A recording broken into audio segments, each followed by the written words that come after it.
almost always it's me who decides on the background, the setting. The setting is incredibly important in a portrait. You get it wrong, and you can shoot 5,000 frames, and they're all wrong. If you get it right, you're halfway to making a really good portrait.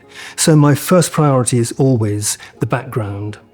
It could be a piece of the artist's work, it could be the studio, it could be their materials.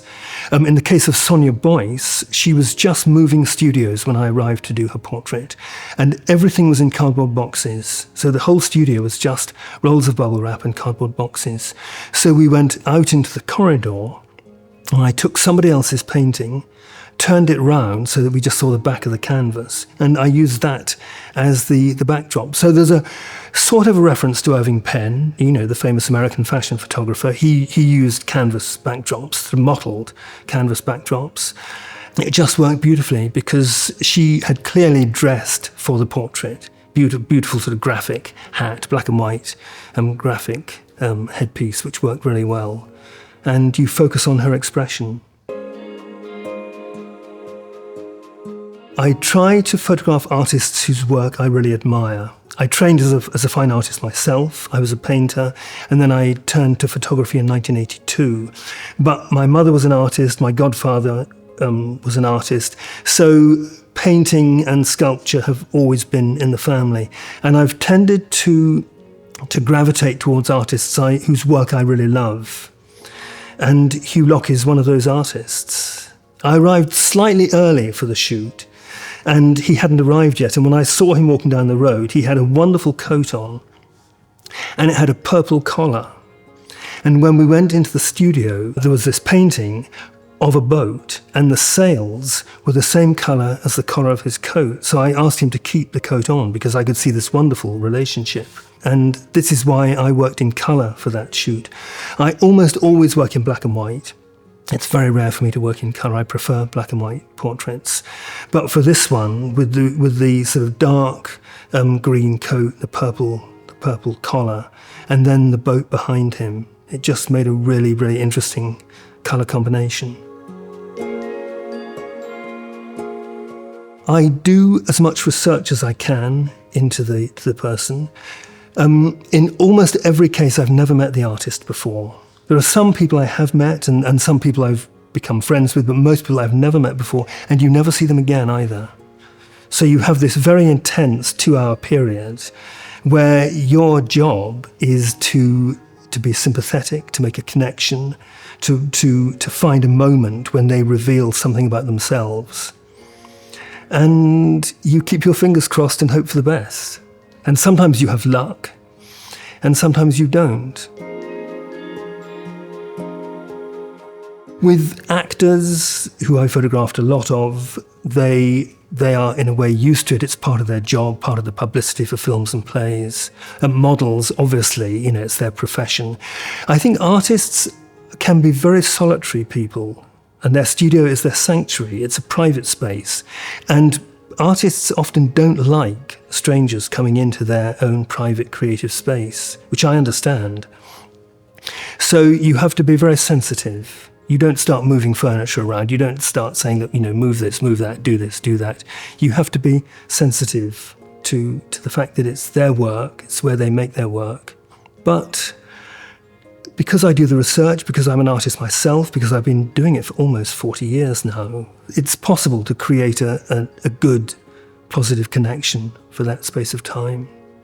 With Rana Begum, she was having a show, I think, in South America, and the work was all being packed up on the day that I arrived. So there was no work in the studio.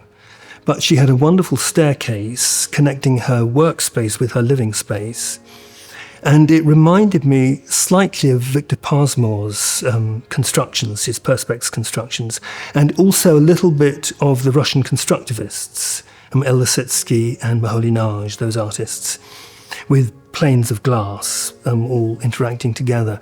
So I said, how would you feel if I photographed you on the stairs? And she was fine with that. So we started with me on the ground floor looking up, and then I went up looking down, and it was actually when the camera was pointing down at her, it was a stronger composition and a better angle for her. And although she's right over to the left-hand side on the portrait, because she's reflected, there's a nice balance. And again, it's one of the rare pictures I shot in colour. It's very nice to see 2 contact sheets included, and they're 2 of my best ever portraits, Celia Paul and Paula Rego. And by showing the contact sheet, it shows my working method, because I'm not what they call a scattershot photographer. I don't just fire off 100 frames and hope that one of them's okay.